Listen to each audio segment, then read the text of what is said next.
Good to go? All right, thank you everyone for being here. My name is Anthony, I'm with SMPTE. I just wanted to do a quick introduction and let people that don't know about us know who we are. So SMPTE is the Society of Motion Picture and Television Engineers. We were started over 100 years ago when a group of engineers decided they needed to standardize how the configuration of sprockets and film reels would fit within a camera. Flash forward 100 years later and 1,000 standards later, we're still here, going strong. We have standards that range from everything from probably our most recognizable, which is the SMPTE Color Bar, to SMPTE 2110, which is a standard for broadcast media over IP protocols. And we're also a great educational resource for people that need to develop and bring innovation into their careers and learn more about how to be a good engineer in the broadcast industry. If you have any questions, please join us. We're in the back of the exhibit hall. And as of this year, what is new at SMPTE is we have free educational courses for all of our members, along with free access to our standards library. So if you have any questions about that or would like to join, we'd be happy to chat with you. Again, we're in the back of the exhibit hall, and we'd like to see you there. Thank you everyone for coming out. With that, and then hand it back to Tom.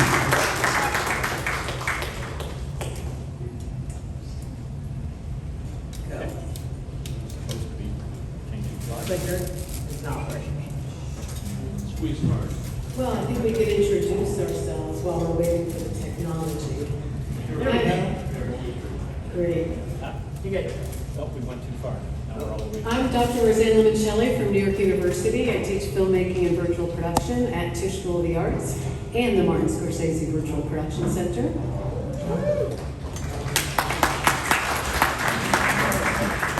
I'm SHELLY SABEL, and I work for Fuse Technical Group as a creative producer. And I also run an LED volume in Manhattan at All Mobile Video.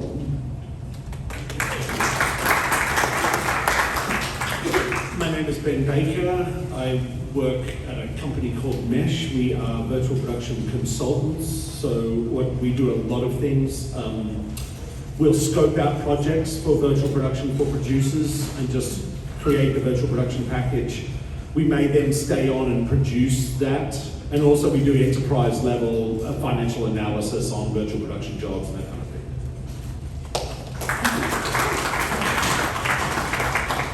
We're moderating ourselves, which is a new concept in panel production. Shelley, tell us about what is a volume? Okay, I think the title of our presentation panel was all about LED volumes in New York City, right? And I think at the very beginning, one of our interesting realizations was that in the proper definition of LED volume, there aren't a lot of them here. There are a lot of smaller LED stages, but you know, the term LED volume was probably coined during the original production of The Mandalorian with Jon Favreau, and they came up with a name for their very large LED stage. Ben, did you want to talk a little bit about that? I was saying that it became a term of use for the area that they were cutting, the volume of area they were cutting out of the environment where the stage would be. And it just became known as, what's that? Oh, that's the volume. That was where the performers would be standing, and I think that's how the term came about. Yeah, and it was referred to, you know, when other filmmakers during that sort of period and time, like 2019 and 2018, I guess, as they were ramping up production, where people would be like, oh, I've gone to see the volume. But in New York, it's interesting because there are, and we were talking about why, and I think that it's partially about real estate here in the city. Spaces are smaller, and it's harder to come up with these really, really large LED volumes. But what we do have here are lots of really, really great, flexible, smaller spaces that exist in Brooklyn and in New York and New Jersey.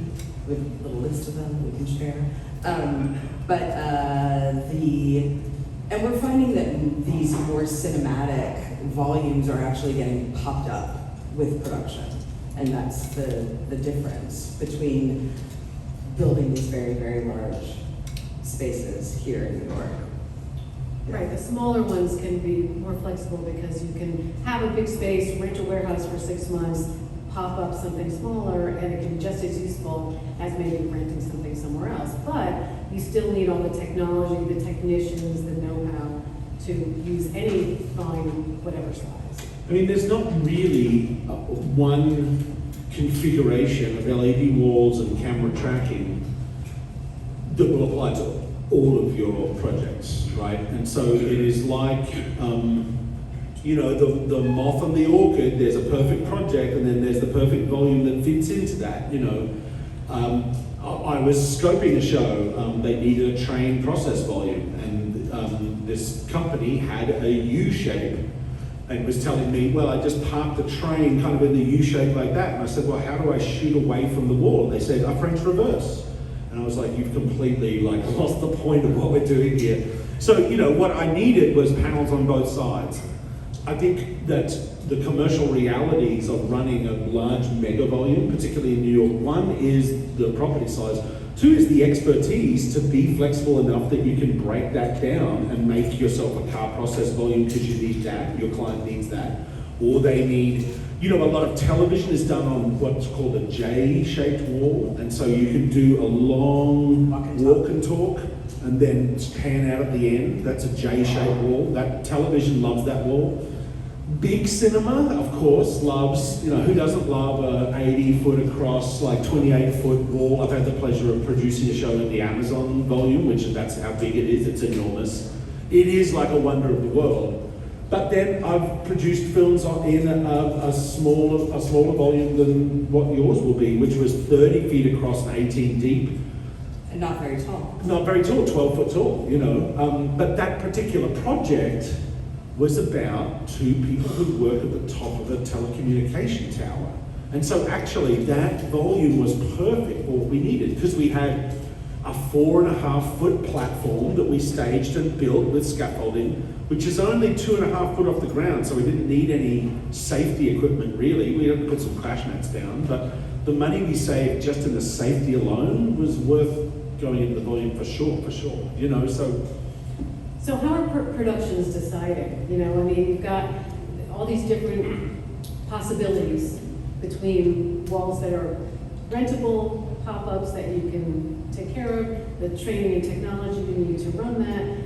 Are location scouts a part of your production process now? Is it solely through the producers? You know, how do we help productions find virtual production that works for them? Well, I think we should also talk about the fact that it's not all about tracked cameras and very, very, you know, virtual production can be a lot of different things, you know, and we're finding that more and more filmmakers are starting to really, really utilize plates. You know, yeah. Like, and I think it's actually more, I think that's the entry point, you know, and we're finding that the creatives that are capturing backgrounds in different locations are finding more and more opportunities to share their creative. Right, so with the technologies involved, you don't necessarily need Unreal Engine or, you know, 3D game engine. You don't need it. You don't necessarily need that depending on what you're doing, but you still need the engineers for the camera tracking. But depending on, the same thing though, depending on, you know, you look for, depending on your script, what size volume do you need? What kind of virtual production are you using? How do you save time and money by using virtual production versus utilizing green screen or actually filming in Times Square versus a scanned version of Times Square? You educate producers. Yes. That's what we've been talking about, you know, and I think that organizations like yours then, which is about line production, line producing virtual pieces, is going to be hugely helpful for the industry, because I think that there's still a fear that you're not going to get the same results that you would get if you were out in the real world. I was saying just at the table over there, you know, we have an adoption problem, which is much, I mean, that is about talent and people knowing these spaces and that kind of thing. But it's also about a whole system of producers and line producers who get a feel for numbers. So I was saying, if you said to a line producer, and certainly a post-production supervisor, oh yeah, your Avid rental is going to be $3,500 a week, they would go, no, it's not, because I know I can call 6 other companies today and get a bid that'll be like a third of that, right? So that's a feel for the numbers. That's like knowing what all this is. LED walls, everything, no one's had any experience. I get asked like, how do you know so much about this? It's like, I've done 2 more projects than the rest of the industry, right? And so that's going to maintain for a little while, but until that happens, we find ourselves every project having to do this kind of education and hand-holding because people just don't have I mean, it's at its essence on our side, it's very unglamorous, but it's a math problem, right? What does it cost for you to go and shoot in your special location, move everyone there? Okay, if that's too expensive, well, it doesn't exist, whatever, right? You're going to have to do it in some form of visual effects. So you're going to have to create an asset. So then the variables between doing it in a traditional green screen sense and then doing it in a virtual production are pretty much what is the volume costing you per day, and then what does it cost you to composite those shots per day? And that delta will tell you whether you're going to go virtual production or not. That's very reductive, but at its simplest, that is the math problem. And it's the understanding that your post-production budget is actually going into... You're spending it in pre. You're spending it in pre. Fix it in Rather than fix it in post, we say spend it in pre now. But I do think that there's also an adoption challenge with directors having to make decisions early in the process. I had a director say once, you mean I can pick the sky? Yeah. That notion of being able, I think that there is a paralyzation that sometimes happens from having so many choices in your possibilities. But also it is, that preparation, I think most directors want to envision every shot and plan for that and know that they're going to get what they envisioned and what they planned on. And back in the old days of film, when we really did have to plan a lot better because, film time costs a lot more money, you didn't have endless video. That was one of the beautiful things, that was part of the art. I mean, it still is, of course. But choosing, as a director, I envision my film in advance, and I hope that I can, make that. And if you can envision your virtual production world and plan all that in advance, it's there while you're filming, and you have the flexibility, besides the shot list you plan, you have the flexibility to do extra shots and find some things on the fly and change the performance and do something different.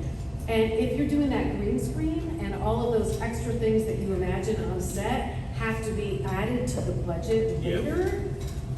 And there's a huge advantage for talent and the entire crew actually, because there's an understanding of the world and the environment and where you actually are, and I think that that's valuable, obviously. I mean, I think the previs and the preparation for shooting is actually, filmmaking has benefited the largest from that, rather than, what happens on stage is great, but actually the benefit that now there is a pretty low cost, low barrier to entry way of putting a virtual camera down and putting some things and judging what a shot is going to look like. And you start to then, I was joking before, you do these projects and everyone wants to know the measurements of everything. Everyone's like, what does that mean? How high is that? Well, it could be that's the conversation you're having the whole time.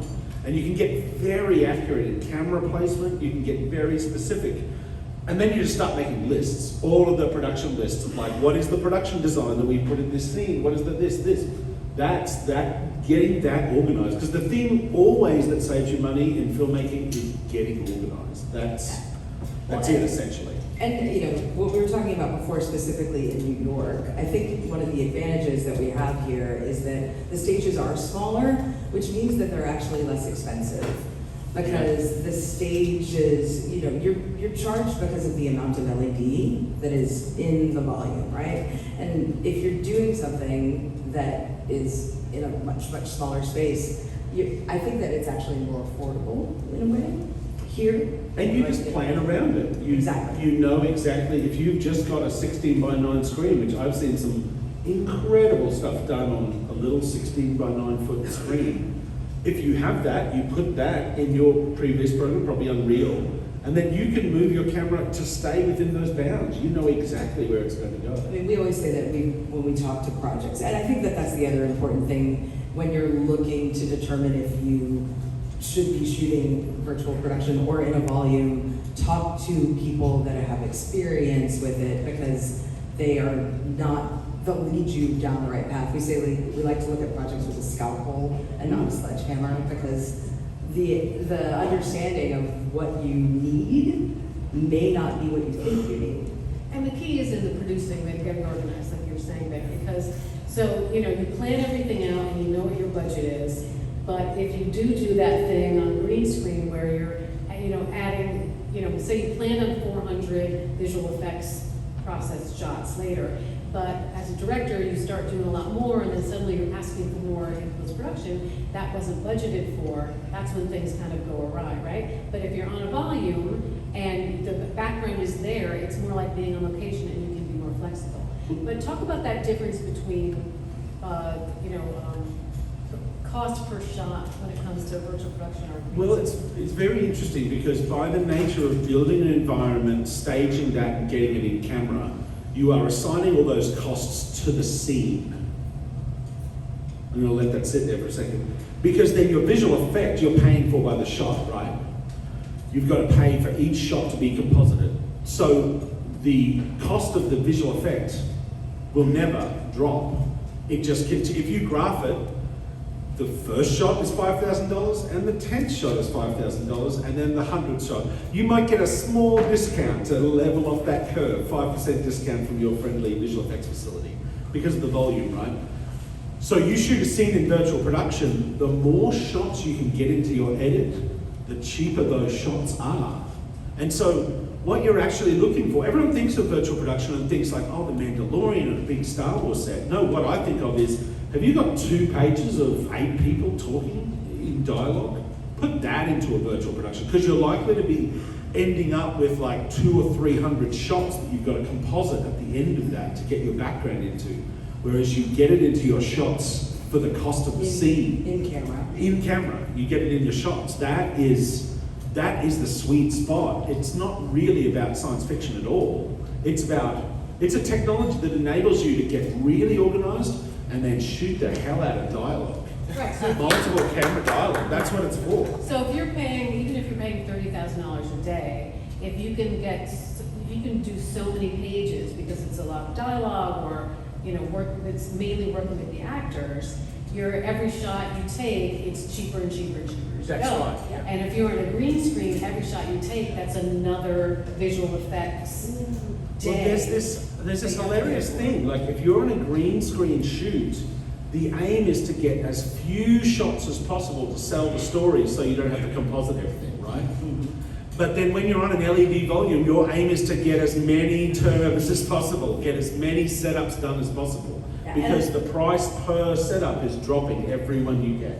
And let's not forget about short form and advertising and worlds that we all work in and make money in. And we're finding that like episodic or even for the behind the scenes of the interviews with all of the talent, and clever producers will figure out how to get stills from your LED backgrounds. Yeah. They'll figure out how to do interviews for it. They'll figure out how to make the most of the time that you are in. And so, back again, I think that the first step for these things continuing in New York is to really, really educate the producers and educate them and get them experience. Because like you said, Ben, the more you do it, the more you have that feel for, when a producer, goes to make a budget, they don't just do all the math. They have an experience of approximately what things are going to cost or how long it's going to take.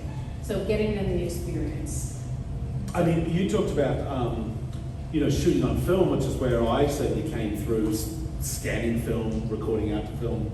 I knew a producer who could tell you exactly the bill for running 2.5 minutes of film through a camera. He'd be like, well, I owe this much to the day of this house and this much. And he'd be able to do it in his head. That's the feel for numbers that we're talking about, you know. And also for pickups, you know, I think, it's one of the things that we're hoping happens more and more is that people are at least shooting clean plates in every environment that they work in, so that if anything goes wrong, you at least have the safety. It kind of should be like capturing room tone now, right? It's just like get a large format capture of your. I mean, I know people at Sony, for example, and they've got a very good point cloud scanning unit. They've got some proprietary technology. They are now going through. They went through New York and scanned all of the Ghostbusters sites that are still around, like the steps of the New York Public Library and that kind of thing. But they're also doing all their sets, just as an archival, element. Yeah, and I think that there's an interesting challenge too with plates in general, because it's still hard to find them already existing for exactly what you want. Yeah. And so most people tend to shoot them themselves just to make sure. Well, there's a lot of folks out there doing photogrammetry and scanning, locations and comparing that, which is great. But there's not a community that exists like the Unreal Marketplace, for example, which is where a lot of people start. SMPTE, I'm saying, it's one of those, get us all together, make it happen. But that is happening too. Absolutely. So experience, And education. Education, well, that's why I'm here. Yes. So if you don't know, NYU is starting a virtual production master's program. We're starting in September. We're starting our first class. We'll know soon who they are. And it's a 1-year intensive master's program in virtual production filmmaking. 1 year, you said? It's a 1-year intensive.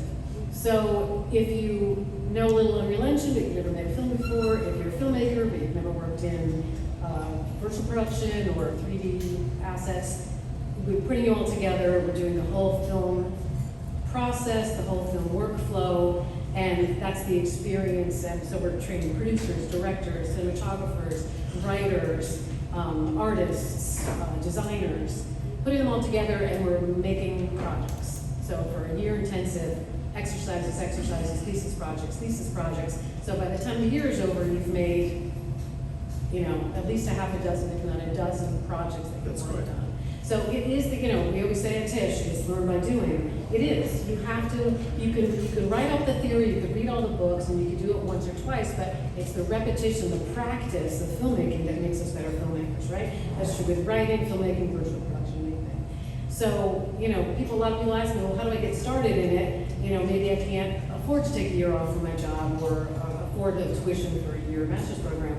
But there's so many virtual production teams that need people. Start as go back and start as a PA, volunteer, read everything you can about virtual production, watch every video you can, and learn a little Unreal Engine and get your foot in the door. Talk to the people that have been here at this all day today, all these panels, whether it's Fuse or View or Zero Space, check them out. Poke your nose in the door and say, hey, can I hang out? Can I learn something? And a lot of people are training people on the job because there's not enough people trained in this. I think as far as Unreal goes, the one thing I recommend everybody do is they have some excellent courses, they're all free, but there is one called Your First Hour in Unreal. I would do that. It took me probably 5 hours to do, so don't feel embarrassed. But it just teaches you, what is the file system? What is this program called Unreal? How do I move my mouse around? Where are the assets? How can I put one on? And even that's where I started. I did the Unreal Fellowship. I'd never touched Unreal. I did that, and then I went into the fellowship. And within 5 weeks, they'd shown me how to make a short film in Unreal. So it is, it's entirely doable that in a very short amount of time, you can stand up something. And it's quite incredible. You just, you have all these kind of stick figures and things, and then you get to lighting and you turn the lighting on and you're like, oh, wow, I've got a film. It's quite amazing like and that. it's not just about changing careers though. I mean, whatever you're already doing in the filmmaking process, it's just a little extra knowledge of how these things work. You don't have to become a 3D designer But if you know a little bit about what those people are doing and you understand the concept of camera tracking and how virtual production is just a little bit different from a filmmaking perspective, you're going to do better on set in a virtual production than someone who's never done it before, or someone who's never done filmmaking before. I think that filmmakers have a lot more depth of knowledge than a 3D CGI designer who's never done a film. It's Production experience is huge. right. Production experience. Don't downplay the depth of production experience you already have that you could bring to a virtual production stage. But do your due diligence and find out about it, because of course that's just going to make you more valuable. And it's not because everyone will become a super Unreal operator or be able to walk in and operate one of Shelley's stages. But what it does give you, and so I'm aware of this as a producer, I call it sympathy for the artist. You know, like if you have walked a day in their shoes, if you've had to like load things and get something to light and like try and work out why the headlights on your car won't come on in your edit, you know, you at least have a little appreciation of what the people that you'll be working with have to do in their day. And the engineering of these systems is not simple. No. You know, and I think that needs to be really, really understood, is that, you know, if you think about the scale of these LED walls and what it takes to operate them, you know, you need to make sure that that everything is aligned, you know. Yeah. Because if it's not, it's very easy to get behind, you know. Oh, I mean, all of that infrastructure is running at a frame rate, like 120 frames a second on everything. And it has to be sustained, cannot drop a feel, right? That's the kind of pressure you're under with operating these systems, you know, it can be quite intense. We have some questions. Yeah. Yes, my application is largely with high speed, and one of the challenges I've run into is that the refresh rate is not nearly what the Phantom is. When are we going to be able to shoot the volume of 500 frames? When the LED product gets there. Yeah, because the LED would need to be running at least twice your frame rate. Anyone want to answer that question from the audience? LED manufacturers? It's the processor and the pipeline between the LED processor and the LED. Where are we now? What speed can we shoot? 240? No. No. Six- One- Average, I mean, honestly, it's 60 typically. I mean, I think 60 to 20 the refresh frames. tops out at 120 at the moment, I think. I don't think it goes much higher than that. There's something that's new, that's got it faster, but I don't know Right. all the details. I mean, the Phantom is a pretty specialized camera. You may want to think about meeting it halfway and slowing everything else down on stage, just tell everyone to walk slow. You know, Well, my application is largely a product for commercials and thanks so much. And so, what yeah. we need to do is, the next Heineken spot or Miller spot where the Crown has been, I made the first Crown, so we shot that at 1,000 frames before Sonics, as we could. But now, without the benefit of film, what's the fastest refresh rate we can look forward to? well, see, I would really question whether LED technology is suited for that application, because I just don't know that you're going to get a satisfying refresh rate without there being some kind of confluence and it just not timing. I mean, it needs to time that's so fast. So we're, not imminent. So we're Aspirational. Yeah, but I would say there are other ways of dealing with that. Like there are. Chroma key, et cetera. Well, I mean, what are the hard lights that you can plug into? I've seen them at your place. Last time I came in, you were demoing them. You can plug them into your Unreal or Disguise, and they'll actually go the color of your Unreal project. I mean, there's lots of different, like The Kino image-based, flavors? the mimics. Oh, the mimics, yeah. So there is forms of hard lighting that you can get. Yeah, there's a lot of different lighting options. Yeah, depending on how you that's how I would approach it more than just shoot a backplate and put it behind. So what he's saying is utilizing image-based lighting to shoot That's what I was your thinking. image-based Image-based lighting, depending on the refresh rate of such lights, and utilizing that and then replacing your background is what Ben is suggesting. Yeah. But we're not really, with the availability of the volume to do that because we don't have that. Well, I just don't think we're anywhere near getting those kind of. I mean, you would need to be running it at over 1,000 frames a second. But that's how we get there, right? I mean, we're at the Yeah. very beginning of virtual production technology. Filmmaking is only 100 years old. Gaming is only 40 years old. Yeah. I mean, Depends on if you count It's a lot. Palm. We've got 938 frames a second with the Phantom at 4K. So if we could get 4K image. We're gonna get there. Pass the mic. There's physics involved. Yes, exactly. Driving LED, driving OLED, driving some emitter at that frame rate and controlling it and putting it on the wall, huge problem. Yeah. The physics alone is, well, now with AI, it's probably 3 months, but in the real world, it's more than years. Because you have to get an LED to function at 1,000 frames per The second. LEDs can do it. It's the processors. It's the processors. Yeah. Sorry, the LEDs, you know, a typical LED will be refreshing at 16, 18,000 frames per second. It's not really, the problem is not the LEDs. The problem is getting the images, the entire frames. The verb is the important thing. It's Right. not the object. It's getting it to actually function that way and control. Right, yeah, I mean, and it's every step, right? I mean, we say, okay, the processors can't do it. If the processors could do it, Unreal can't do it, your video playback can't do it. I mean, it's like every step, we're just not there. I mean, even if we have plates, then we could, like, we can't put a 4K 1,000 frames per second over a wire yet. Like, I would, yeah, I think if you want to do it in Unreal, I would do it on green screen, render the Unreal, right? Yeah, that's what I- Record, you do your motion, you know, if you're on a motion capture robot or something, record all the motion data, use that to render your, I think we're many generations of technology. That's the workaround. That's the workaround that I Well, would. in this case, It's it's the like, IT that has to progress. well, I think the questions that we were all asking ourselves 2 or 3 years ago were like, how do I do my whole film in a volume? But now that is really, you just don't. It's like asking, how do I shoot my whole film with Steadicam? You know, you don't, there's no rule that says you have to. Like you can put it on a tripod, you know. And so you look for the use cases because it's an expensive technology. It's certainly far too expensive to just turn up and be given a bit of this to try and find your shots. Like you need to be supremely organized, and there's a whole lot of scenarios.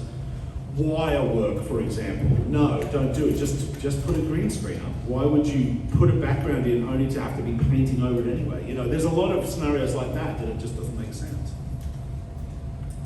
Another question? Yes. Great discussion. I want to circle back to teaching the producers. Because I've been at many of these discussions before, and it's always teaching the producers. But They just have to want to learn. they have to want to learn. But we also have to show the producers something they want to copy. Because producers and every creative person out there, they only copy each other. In fragments, they evolve slowly. So as an example, my first Warner Brothers show, they called me and said, okay, we want to do car process. And I was like, okay, that's nice. What's your angle? What do you want to do with the car process? Oh, we just want your show reel with our actors in it. Sure. Yeah, yeah, they said that. Composers, you know? Yeah. Well, that temp track is exactly what I want. Well, okay, but I'm gonna write something for you. Make it exactly like the temp track. But that was Bach. Yeah. So, I know. So, in the education of the producers and in the marketing, also show something that is on point, and they will come back and say, okay, we want that. Yeah, I mean, I had an experience recently with a production designer, and we did a demo for them, and we actually utilized a floor, an LED floor in the demo, which is never done pretty much in virtual production. But in this situation, it was appropriate with the camera angle and what we were doing, and it gave that production designer the aha moment of understanding now how it all wrapped together. And, you know, we've utilized a very, very large screen on his production that is currently shooting at Steiner. So, you know, success by showing them something that wasn't necessarily exactly what they were looking for, but it gave the inspiration to understand that, like, I can trust this, and I see in camera that it is working the way that it should, you know. Yeah, just to wrap up, too many times I've seen people walk out of the trainings workshop and say, I didn't see anything that looked good. Well, I think that that's a part of filmmaking in general, you know, and also when we're looking at these things, like the tools that we need to examine the quality of the image are incredibly expensive, right? And so when I'm showing you a demo, I'm showing it to you on a television monitor because because the actual any of our reference monitors are out on real projects, and you know, it's just part But of. also, it's just You part don't of- need reference monitors. But sometimes you get that Yeah. pushback. You're Right. saying Yeah. that stylistically, they don't see anything that's interesting. Well, Or, too but many- is it because the story wasn't engaging? So if they're seeing examples of things that, you know, aren't wowing them, is it because they're not seeing a real whole story with virtual production? They're just looking at the technology because they're not getting No, a creative they're product. looking at like the things that makes you off-put, like it looking like PlayStation 2, the frame rate being wrong, the contrast being wrong, the lighting being wrong. I pushed back at the Simulate booth today and I said, you can't have the frame rate off while you're showcasing something that you should want people to want. So like it's the small things in selling our vision for the future. You just don't have to fuck up the small parts like frame rate and like And- just being nice. And I do agree with you that I think that the beginnings of these conversations about virtual production always existed in game engine, and there was no realism, and there are a lot of filmmakers that are not going to adopt that ever, you know, but plates as backgrounds. Well, are- but also I think virtual production is a little bit invisible right now. I don't think most people realize how much virtual production they're seeing in commercials and films. Yeah, there's a lot. So there's a lot, and but you don't see it because it's so real. So I think we have to, that's our, you know, we have to do a PR campaign about everything that is done virtual production so that people can, the stuff that they're seeing that they don't like, it's because it's obviously virtual production. And the next problem is if it's a commercial, you often don't get the rights to show it on your website. And being hand-strung is also a problem because you have to show your. Yeah, and I think that comes in the negotiations in advance or in the beginning when you're having conversations about price, and you know, you ask for that opportunity of like, can I promote this? Can I use this for publicity? Take a little bit less money, and then you get the right to do that. Well, and I point to journalism too, like let's get the articles out there, let's talk to the writers, talk to the industry magazines and promote what is done on virtual production. They want to write about it. It's just not, maybe nobody really feels like it's their job to be the cheerleader for virtual production, but we will. Well, we often get asked by studio executives, how do you sell virtual production to like a DP? I'm like, I'm not here to sell virtual, what? I'm not here to sell them on virtual production. If they want to do, I can talk to them if they want to explore it, but I'm not inflicting this on somebody, you know, it's not something to be done. I to think somebody. inflicting is the wrong word. But how do you educate? And Yeah. but that's one of those confusions, right? Why is a producer or somebody saying, how do I make someone work in volume? Well, but is that what the story needs? Is that what the project needs? Exactly, So yeah. that's what it's really meant. I think we have another question here. It seems that the volume and plate industry has opened up another industry for me to shoot out, like stock B-roll. Absolutely. So I'll see you later, I gotta go. Well, I think it all, like, you know, if you think, where did it come from? Back projection, so that's all stock, basically. That's everything from projection, it kind of leads into matte painting, like all of it, you know. You can use, you know, a green screen environment with a tracked camera to do something akin to old school matte painting on a live, you know, and get it in camera, you know. And I think that is a very kind of underutilized aspect of virtual production, which actually means you're tracking the camera, you're in a green screen studio, and out the back of the camera tap on your line, you've got a compositor there that's compositing, it's matching the camera movement information into your virtual environment and compositing it into the green and doing that in real time on set. So you get actually two masters. You get your camera original negative with the green in it, and then you can send editorial that night the quick comp of that environment with the camera tracked environment within your green screen. They can't do that quick enough for me for a video village on set? Well, I mean, that's, all of these things, this is the convergence point, right? A lot of more stuff will happen live, where you set up environments. I mean, this is the kind of really the head change. If you think about your virtual production environment being reactive like a video game, meaning when you walk up to the doors, they open, or something, you can trigger actions in your environment by standing in different places, trigger them automatically, it just kind of happens. For one of the projects called Fathead, we were the first production to put metahumans on an LED wall, on the Amazon LED wall in Culver City. This was 2.5 years ago. Epic told us not to do it. Framestore and ILM told us, no, don't do it, so we did it. We got, in our first test, we got 30 of them on there, and these are full, 560,000 polygon, full resolution body scans of children. Expensive. In the LED wall, it was expensive. It was handy that it was a project for USC and the ECT, so we had a lot of great partners. But we were able to fully body scan someone and then have reactive motion control. So we could hit one button. At a certain point in the script, they all like punched the sky. It was like this Greek chorus of 60 children. They're all metahumans. We hit one button and they all punch the sky at different times because they're like, if the person next to me is punching, don't punch them, punch like a second later. And so you could set 2 off and it would just ripple through this crowd. That's what I'm talking about. No one has to render that. It happens live in the environment and you capture that live in camera. That's what I'm talking about. And then nobody has to do any compositing afterwards is the aim. That's what I'm talking about, is it all happening live, and at the end of the day, you have this probably very near a camera master visual effect in camera, heading to editorial.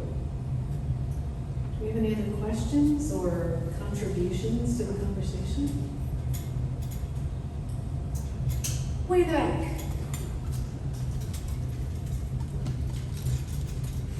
Hi. In my last couple of years on set, it is very prominent, maybe in New York, I don't know, that there are many directors who don't know what they want, as you were saying, Shelley, earlier.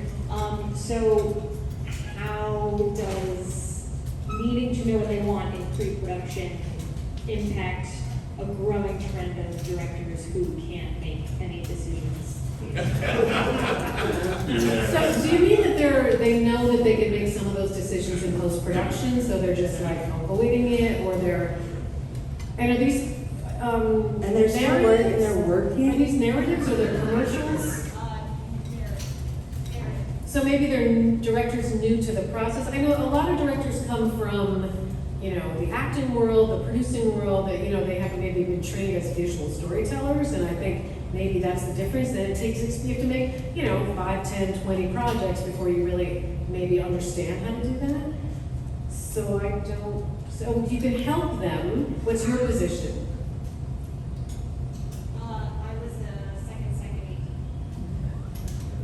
Yeah, there's this thing that I've heard about that they talk about, I think some company, and they talk about doors that you can only go one way in and doors that you can go in and out of, right? And if you only go one way, there's no going back, and we can't undo this decision we're about to make.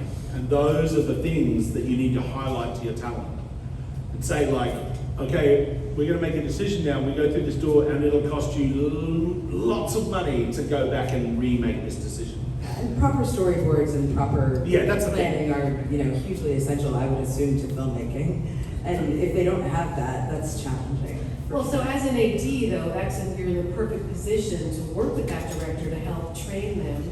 I don't know how much, how early you're on the project with them, that's important.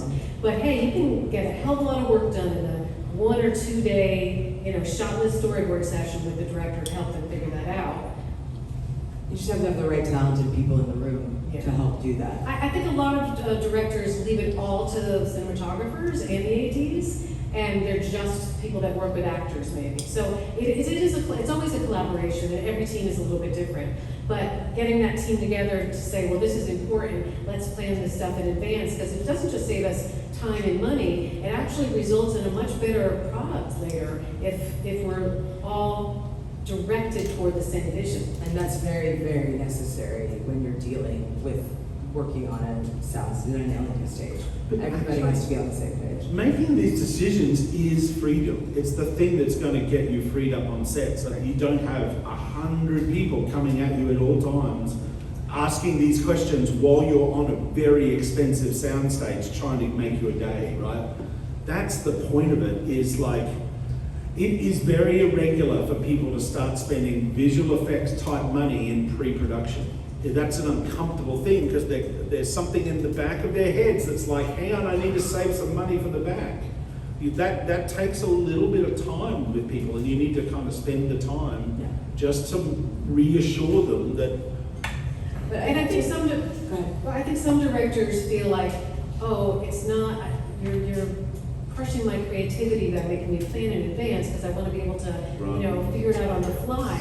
But, exactly what Ben is saying, the better you plan in advance, the more freedom you have on set. So if you have a really great plan, then when you're on set, you're still free to improvise, and you have more time and control to do that because you've planned out at least your basic timeline, visual timeline. Because a lot of these situations too, like I was saying before, I really think that the pop-up situation is more prevalent in New York for a lot of different situations.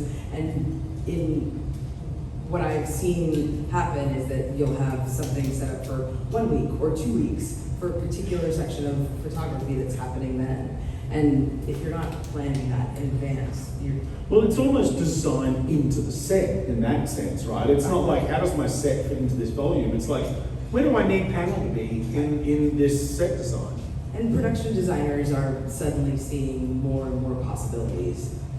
But it's very interesting, the company that really pioneered all this is now called Narwhal. They were called Happy Mushroom at the time. Felix Pomerantz is their CEO.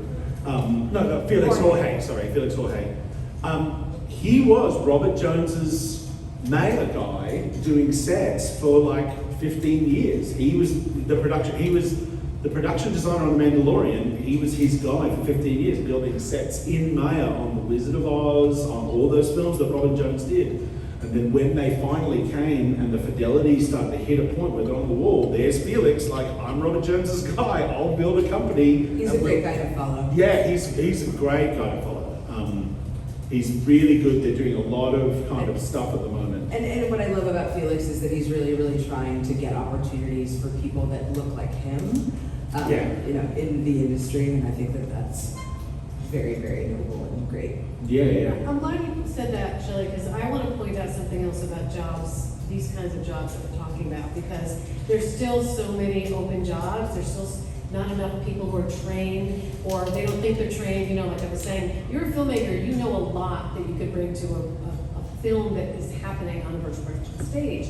Don't underplay that, and there's just a little more to learn. So, I think people are a little bit shy to jump into those jobs and to try, but they're open. So those of you underrepresented filmmakers out there, jump. And not just filmmakers, cinematographers, colorists. I use the term camera filmmakers to operators. mean everyone in film and TV. Definitely. All of you. Just jump across that short divide and check it out. People need you. You don't have to be perfect. There's no such thing as perfect. And I think that is our time. That's our time. Thank you, everybody. Thank you.